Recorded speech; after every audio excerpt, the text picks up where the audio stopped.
Hey there, Steven here from Crystal Tractor and Equipment. Regular maintenance on your equipment is important to keep it running for a long time to make sure your equipment stays in the best condition possible.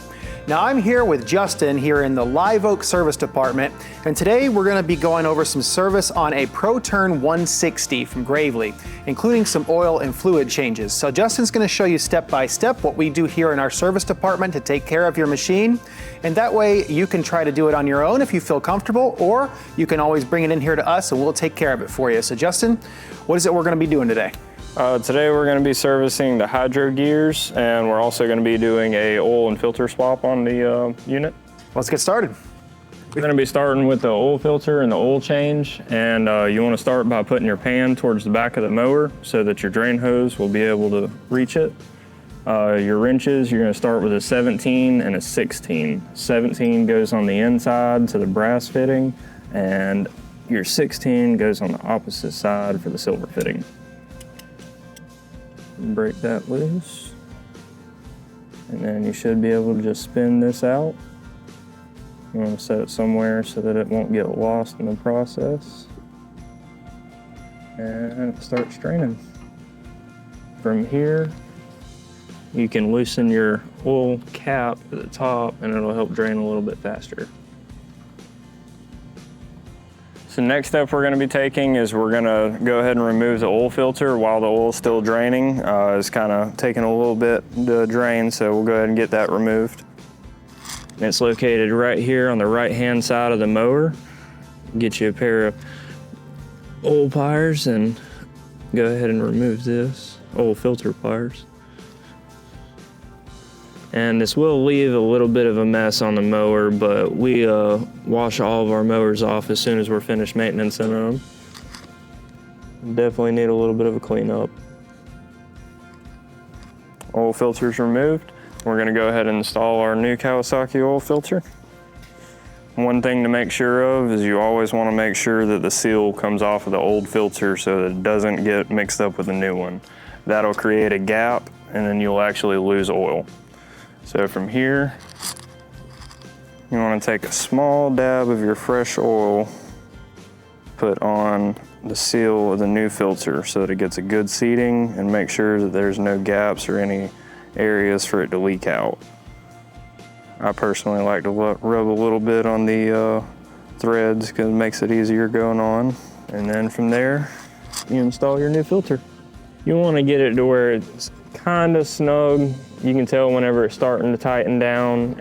You don't want to get it on there where it's too tight because you always have to remove it in the future, but you want to make sure that it's going to be snug enough to not vibrate off. So we've waited about 15-20 minutes now. Mower's done draining. We're going to go ahead and put the drain plug back in place. And sometimes if you are kind of in a colder area, or if the oil itself's fresh or whatever, it might take a little while for it to stream out. So one thing that you can do to speed the process up is to crank your mower, let it run for about 15-20 minutes before you do your oil change, and then that'll help kind of run it out a lot easier.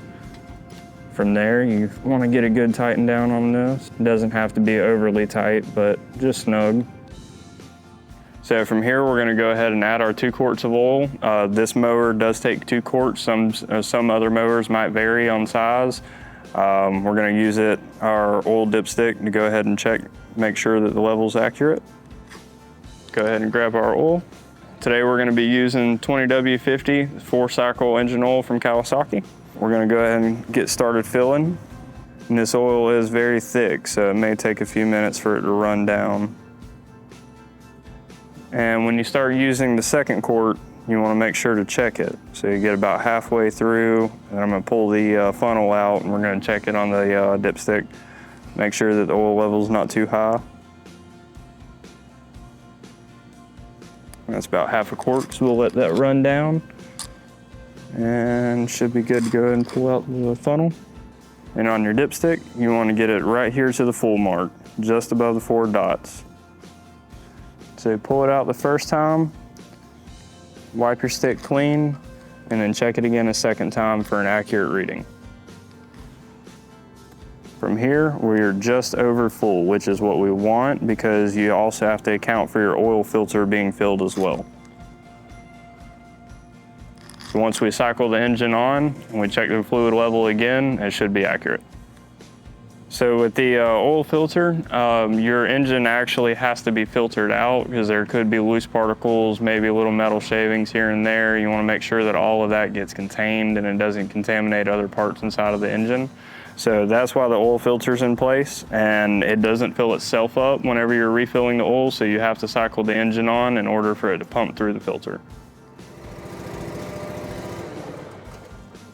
After about 30 seconds of runtime, the engine filter should be full. We're going to do a second check on our dipstick. Make sure to wipe off the first amount just for any excess.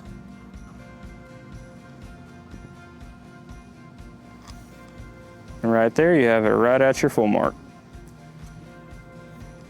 From here, we're going to be raising up the rear end of the unit, and we're going to go ahead and pull the hydro gear filters off. You're going to be required of a 10 mil socket or a wrench. From there, you remove the covers and you pull the filters off, let them drain out.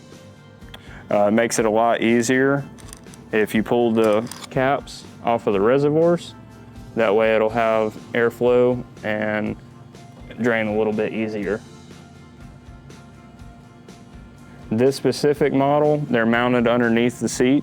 Some of the other models have them mounted on the side of the engine compartment, but as long as you can lift the seat or look back here and see them, then you should be able to do the service. You want to install a jack on a good jack point. We're going to be using the back of the engine where the cover goes over the exhaust.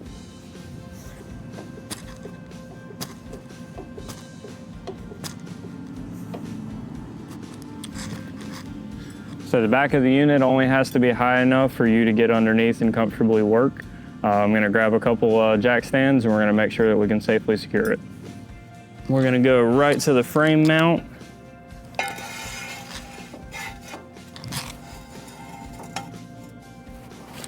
And then you want to slowly lower your jack so it doesn't make any hard jumps.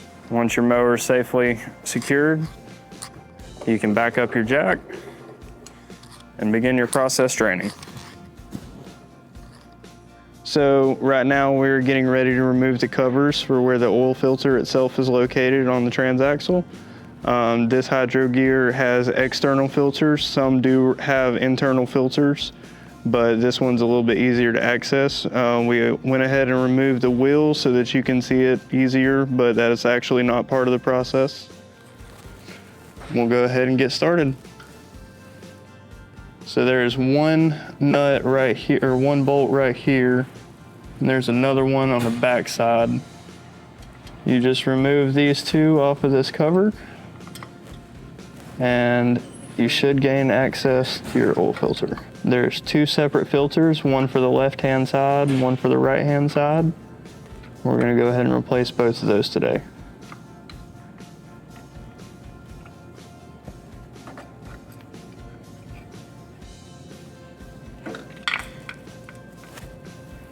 Once your cover is removed, you gain access to your filter, and we'll go ahead and remove this and let it drain. Go ahead and get your oil drain pan set in place, and then we'll begin removing the filter.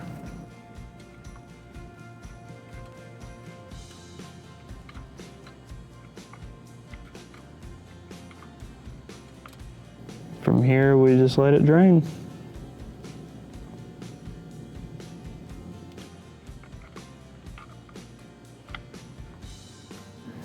And on this side, you're going to be the exact opposite over there. Bolts will be located in the same place, just the opposite way.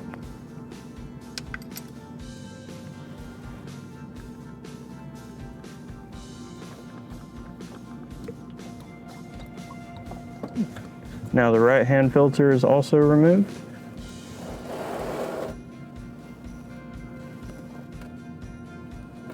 It's going to be about a 15-20 minute wait on them to drain out. We'll come back to it whenever it's done draining. So now that we've given it time for everything to drain, we're going to put the new filters back on, and then we're going to install the new fluid into the reservoirs. There will be a period of time that it'll have to be running, and we're going to have to cycle the wheels to allow the fluid to drain down, but we'll get started. So we got our left and our right hand filters, and just like the old filter, you want to make sure that the seal itself does not stick to the surface. You want to make sure that the old seal comes off, and you want to lubricate the new seal where it seals down. Go ahead and apply fresh oil to the seal here. And I personally like to get a little bit on the threads, makes them easier to go on.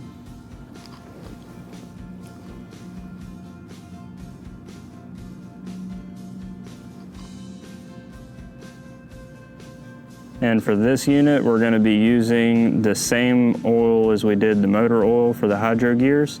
Calls for the Kawasaki 20W50. We're going to be using 5 quarts. There's 2.5 quarts per side. This is our right-hand drive. New filter is going on.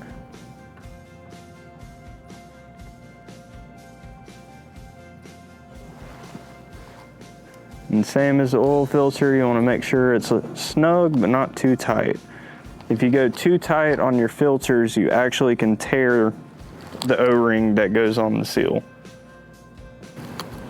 I always like to wipe off the filters. It just makes it easier to not get confused if it's leaking or not. We'll go ahead and put our hydro gear cover back on.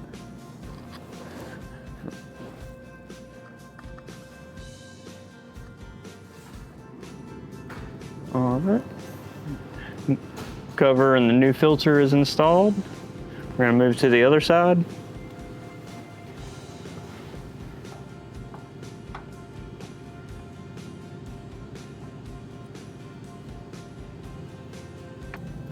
And again, you want to get that tight, but not too tight. Give it a little wipe down before we install our cover.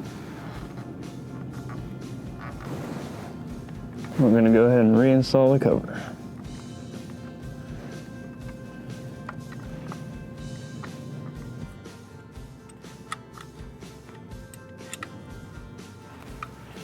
Once your covers and your oil filters are installed again, then from there you go ahead and fill up your fluids. So we're going to start with the left-hand side. Go ahead and grab our oil. Calls for 2.5 quarts per side.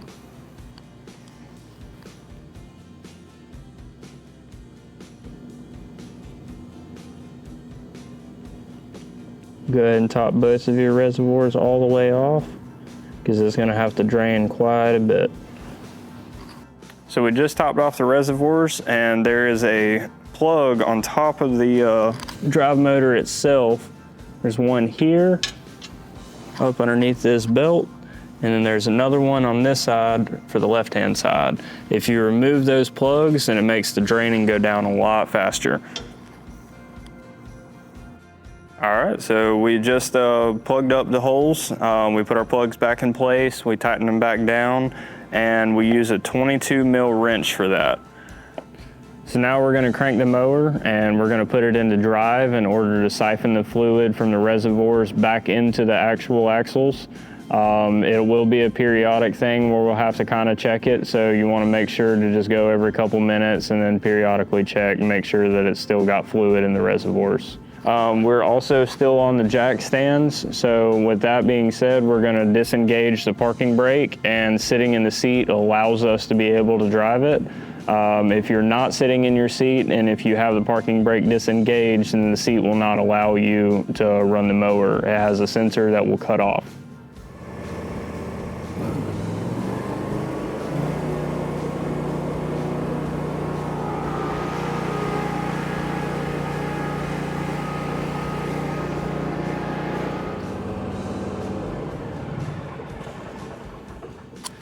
Go ahead and do our first fluid check and see how the reservoirs are holding.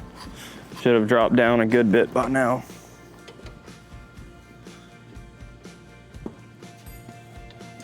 So we're about halfway in our reservoir on each side. From here, we'll repeat the process. We'll crank the mower back up, put it in drive, let the cycle go through again, and we'll keep checking periodically. So now we've gotten to the process of completion. The bubbles have stopped occurring in the reservoirs and it seems like it's at a safe level. So we're gonna go ahead and lower it back down. We waited until the end of the day, and after a brief period of sitting, it seems to be good.